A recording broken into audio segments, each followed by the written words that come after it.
कलाहांडी, ओडिशा का कलाहांडी, कला की भूमि कलाहांडी। यहाँ की काली मिट्टी के कारण कलाहांडी कपास की खेती के लिए प्रसिद्ध है। जिले के कुशल कारीगर लकड़ी से बनाते हैं अनुपम कलाकृति।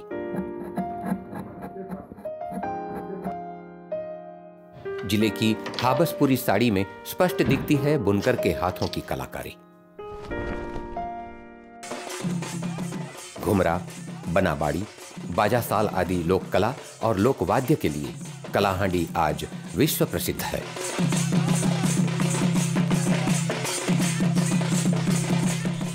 उसी कलाहांडी के किसान ने आज आधुनिक कला कौशल से पाई है भरपूर सफलता। इसलिए कलाहांडी वास्तव में कला की भूमि है। इस इलाके के सफल किसानों की कहानी को कैमरे में कैद कर लाने के लिए हमने अपनी यात्रा शुरू की जिले की अधिष्ठात्री देवी मां माणिकेश्वरी के मंदिर से। आजादी से पहले कलाहांडी एक देशीय राज्य था, जिसका साक्षी है यह पुराना राजमहल।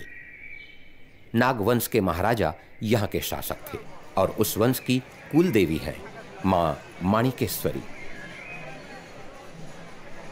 यह सच है कि वे राजवंश की कुलदेवी थी, परंतु अब वह सारे कलाहांडी वासियों की आराध्या देवी है।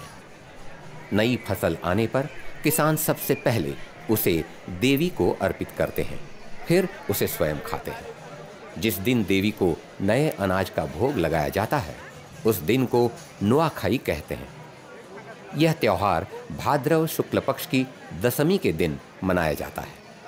उस दिन यह धर्मस्थान त्योहार के रंग में रंग जाता है। यूं तो मां माणिकेश्वरी के मंदिर में वर्ष भर में अनेक त्योहार मनाए जाते हैं, परंतु छत्तर यात्रा मां का सबसे बड़ा त्योहार है। दशहरा के अवसर पर आयोजित होने वाले इस त्योहार में मां का छत्र नगर की परिक्रमा करता है। उस दिन लाखों की संख्या में श्रद्धालु एकत्रित होकर मां को अपनी श्रद्धा का निवेदन करते हैं।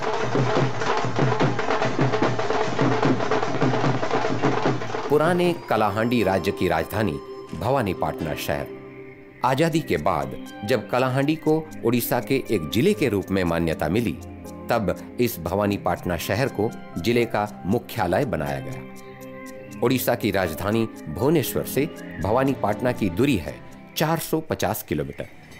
भुवनेश्वर से यहां आने के लिए सड़क तथा रेल मार्ग दोनों की सुविधा है। 13 ब्लॉक को लेकर बने कलाहांडी जिले की जनसंख्या लगभग 15 लाख है। आदिवासी बहुल इस जिले में सामान्यतः गंड, कंध, परजा और गदबा आदि संप्रदाय के जनजाति के लोग निवास करते हैं। यहाँ के लोगों की मुख्य आजीविका है खेती, परंतु 70 से 90 दशक तक लगातार बारिश की कमी ने जिले के किसानों को कमजोर कर दिया था। उस वक्त भूखमरी से मौत, पेट के लिए बच्चे को बेचने जैसी घटना के कारण सारी दुनिया में जिले की बदनामी हुई थी। पर अब कलाहांडी सारे उड़ीसा की चावल की हंडियां है।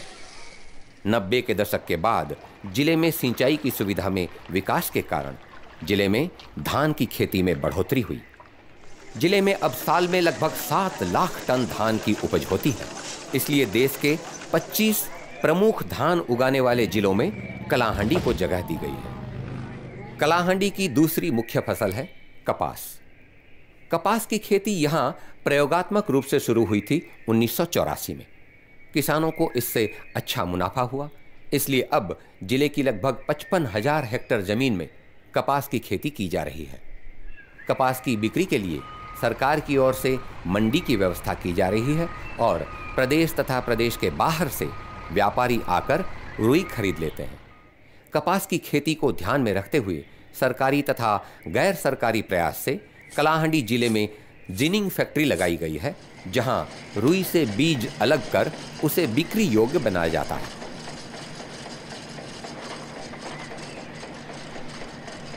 धान और कपास के अलावा कलाहांडी के किसान मंडिया, अरहर, मक्के और प्याज भी उगाते हैं। जिले में लगभग 50,000 हेक्टेयर जमीन में प्याज की खेती की जाती है और लगभग 8 लाख क्विंटल प्याज की उपज होती है, परंतु सही बाजार व्यवस्था की कमी के कारण किसानों को प्याज 4 रुपए से 5 रुपए किलो के भाव में बेचनी पड़ती है। किसानों को मिलते कम भाव को ध्यान में रखते हुए कृषि विभाग की ओर से किसानों को प्याज संरक्षण गृह के लिए प्रोत्साहित किया जा रहा है। जिस घर में प्याज लगभग 3 से 4 महीने तक सुरक्षित रह सकती है और भाव बढ़ने पर किसान उसे बेचकर कुछ मुनाफा कमा रहा है।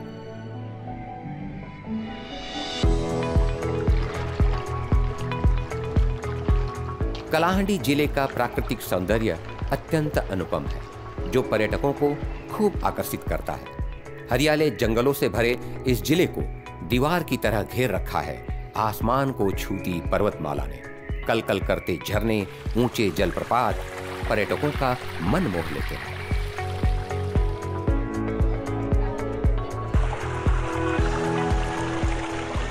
कलाहांडी अनेक नदियों का उद्गम स्थल है। उन नदियों में से एक है इंद्रावती। यह नदी गोदावरी की एक प्रमुख उपनदी है। इंद्रावती को कलाहांडी की जीवन रेखा कहा जाता है। 90 के दशक के बाद इस नदी पर बांध का निर्माण कर जिले के 4 ब्लॉक को सिंचाई की सुविधा उपलब्ध कराई गई है, जिससे उस ब्लॉक के किसान दोनों खरीफ और रबी की ऋतु में धान की खेती कर अच्छा मुनाफा कमा रहे हैं। धान की उपज में राज्य भर में कलाहांडी जिला दूसरे स्थान पर है। कलाहांडी जिले की सिंचाई व्यवस्था को सुदृढ़ करने के लिए इंद्रावती के बाद जिले की दूसरी नदी रेत पर अब मध्यम सिंचाई परियोजना का निर्माण किया जा रहा है और जिले में प्रवाहित कुछ साल भर पानी देने वाले पहाड़ी झरनों पर छोटी छोटी सिंचाई परियोजनाएं बनाई गई हैं। उन परियोजनाओं में से एक है भवानी पाटना के समीपवर्ती भट्टंगपदर डैम। बूंदी पहाड़ पर से झरते आ रहे पीपल नाला नाम के झरने से बना है एक सुंदर जलप्रपात, जिसका नाम है रावणधर। रावणधर का दृश्य अति मनोरम है। इसके निचले भाग में भट्टंगपदर बांध बनाकर उसके जल को सिंचाई के लिए इस्तेमाल किया जा रहा है, जिससे जल भंडार के निचले इलाकों में साल में 2 बार धान की फसल हो पा रही है। नदी बंध योजना के बाद अब नाबार्ड की सहायता से कलाहांडी जिले में अनेक डीबीआई प्रोजेक्ट कार्यान्वित हो रहे हैं। इन योजनाओं में साल भर ना सूखने वाले पहाड़ी झरनों के जल को पाइप से किसानों के खेत के पास पहुंचा दिया जा रहा है। इसके लिए बिजली की आवश्यकता नहीं होती। जल के नीचे की तरफ जाने की प्रकृति के कारण झरने का जल सीधे खेतों में जा रहा है और किसान साल भर अपने खेत में फसल उगा पा रहा है। इस व्यवस्था से खासकर पहाड़ पर्वत पर रहने वाले आदिवासी किसान लाभान्वित हो रहे हैं। डीबीआई प्रोजेक्ट को कार्यकारी करने वाला जिले का एक गांव है तलझांपी। सिंचाई की सुविधा मिलने के बाद उस गांव की महिलाएं व्यक्तिगत अथवा संगठित होकर सब्जियों की खेती कर अपनी आर्थिक स्थिति को सुधार सकी है। उन महिला किसानों की सफलता की तस्वीरें कैमरे में कैद करने के लिए जंगल से भरे पहाड़ी घाट के रास्तों से हमने यात्रा शुरू की कलाहांडी जिले के आदिवासी बहुल और माओवाद से प्रभावित ब्लॉक थुआमूल रामपुर की ओर। घाट वाले मार्ग में हमें करलापाट अभयारण्य से होकर गुजरना पड़ा था। वहां के हरियाली भरे जंगल का दृश्य मन को मोह रहा था। रास्ते में अनेक पहाड़ी झरने और छोटे बड़े जलप्रपात भी देखने को मिले। ऐसे यात्रा करते हुए रास्ते में आया इंद्रावती नदी का उद्गम स्थल मर्डीगुड़ा नाम का एक आदिवासी गांव। गांव के छोर पर स्थित एक पुराने आम के पेड़ के निकट से 3 धारा में निकली है नदी इंद्रावती। इन छोटी छोटी 3 धाराओं ने इतनी बड़ी नदी का रूप लिया है, यह सोचने पर आश्चर्य होता है। मर्डीगुड़ा होते हुए हम पहुंचे थुआमूल रामपुर के बस स्टैंड पर। यहां है एक छोटा सा बाजार। बाजार के पास है वहां का मां माणिकेश्वरी का मंदिर और थुआमूल रामपुर का पुराना राजमहल। तलझांपी गांव वहां से लगभग 15 किलोमीटर दूर है। गांव में पहुंचते ही स्थानीय लोगों ने पारंपरिक वाद्यों से हमारा स्वागत किया। देवतामाली नाम के पर्वत के निम्न भाग में स्थित यह एक खूब सुंदर गांव है। गांव के छोर पर की पहाड़ी जमीन में पहले केवल बारिश के दिनों में अलसी, सरसों आदि की खेती होती थी। फसल भी उतनी अच्छी नहीं होती थी। बारिश के मौसम के बाद जमीन सूखी पड़ी रहती थी। देवतामाली पहाड़ से गांव के छोर को स्पर्श करते हुए बह रहा है एक झरना, जिसे बड़ा नाला के नाम से जाना जाता है।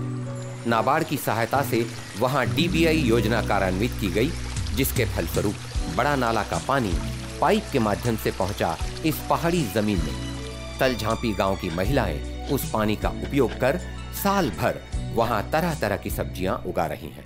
मेरा नाम लक्ष्य। अलसी की खेती होती थी, उससे कोई ज्यादा फायदा नहीं होता था।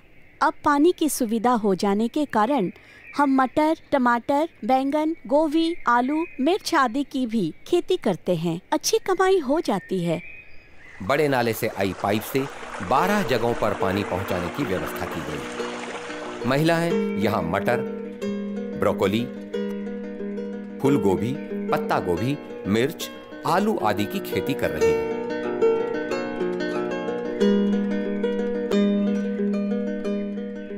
जाने से टमाटर उगाते हैं, चना उगाते हैं, आलू और बीन भी उगाते हैं। अच्छा फायदा होता है।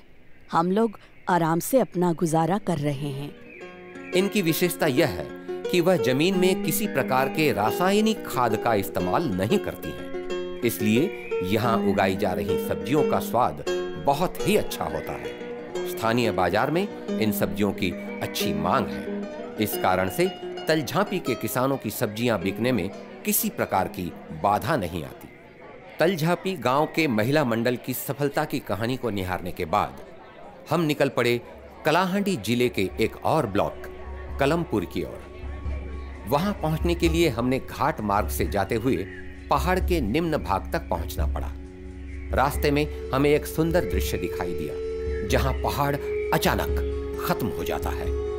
वहां से नीचे देखें तो अथाह गहराई नजर आती है। जरा सी असावधानी हुई तो वहां से नीचे गिरकर प्राण जाने का भी डर है।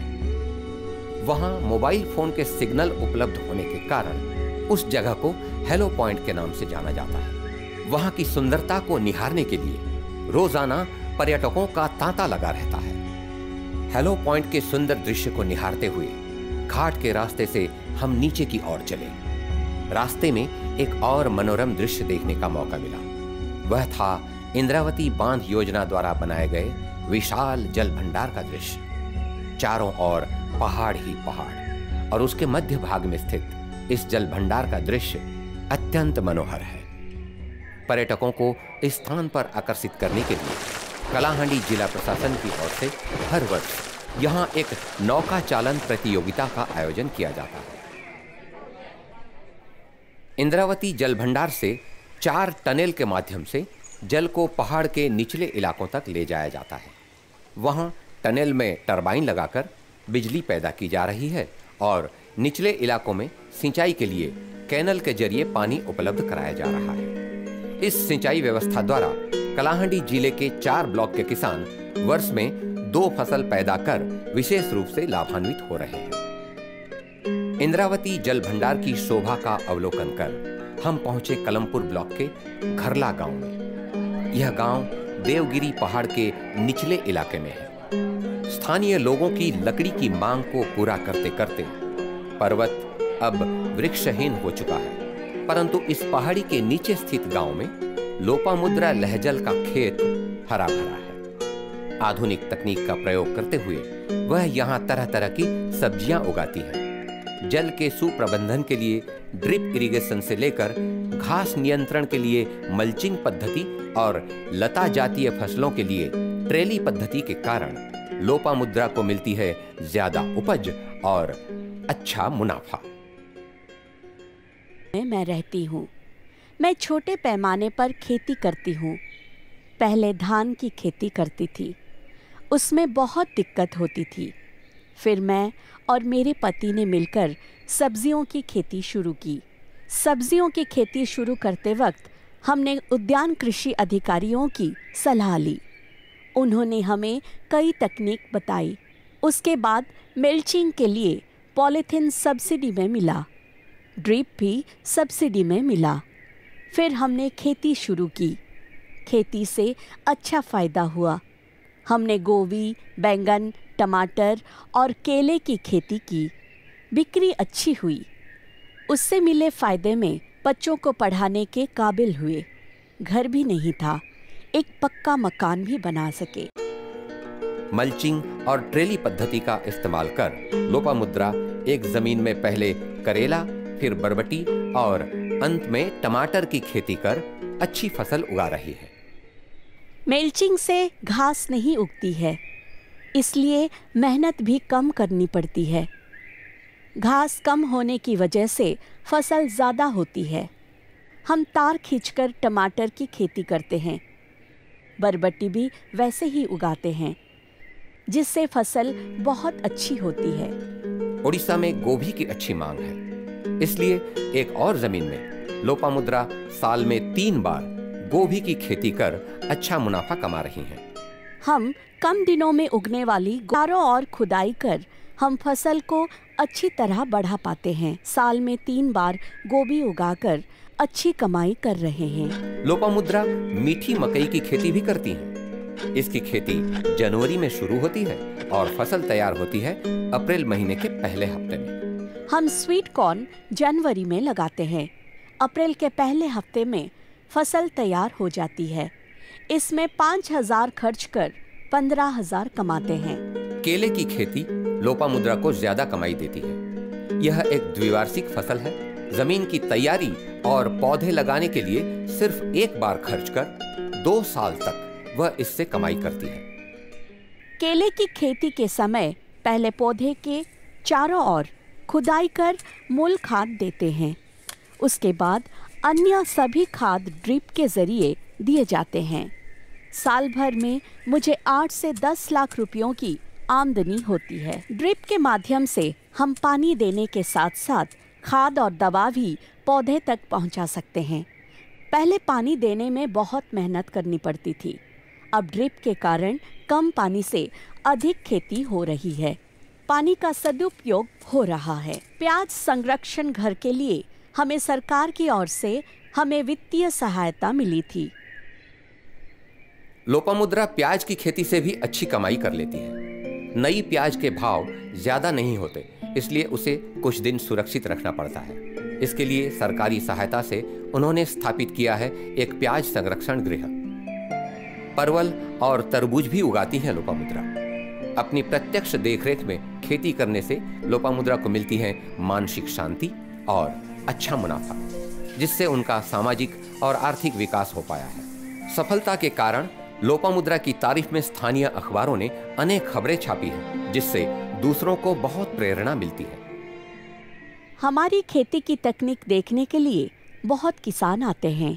कोरापुट, नवरंगपुर आदि पड़ोसी जिले से भी लोग आते हैं। लोपामुद्रा के खेत में उनकी सफलता की छवि को परख कर हम लौट आए भवानीपटना। अगले दिन सुबह सुबह हम फिर निकल पड़े मशरूम की खेती करने वाली कुछ महिला किसानों के गांव तेंतलपदर की ओर। उस गांव की दूरी भवानीपटना से लगभग 15 किलोमीटर है। इस गांव के लोग कुटिया कंध संप्रदाय के आदिवासी हैं। 2007 में नाबार्ड की सहायता से गांव में 15 परिवार की महिलाएं इस खेती में लग पड़ी। आज मशरूम की इस खेती ने उन्हें खूब सफलता दिलाई है। बदल गई है उनकी आर्थिक स्थिति।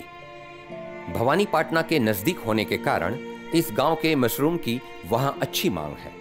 शहर के व्यापारी तड़के ही पहुंच जाते हैं इस गांव में मशरूम खरीदने के लिए, जिससे मशरूम की बिक्री में इन्हें किसी प्रकार की समस्या नहीं आती। किसी से मुंह खोलकर बात ना करती इस गांव की महिलाएं आज दूसरे गांव की महिलाओं को मशरूम की खेती करने की तालीम दे रही हैं। मैं 2007 से मशरूम की खेती कर रही हूँ।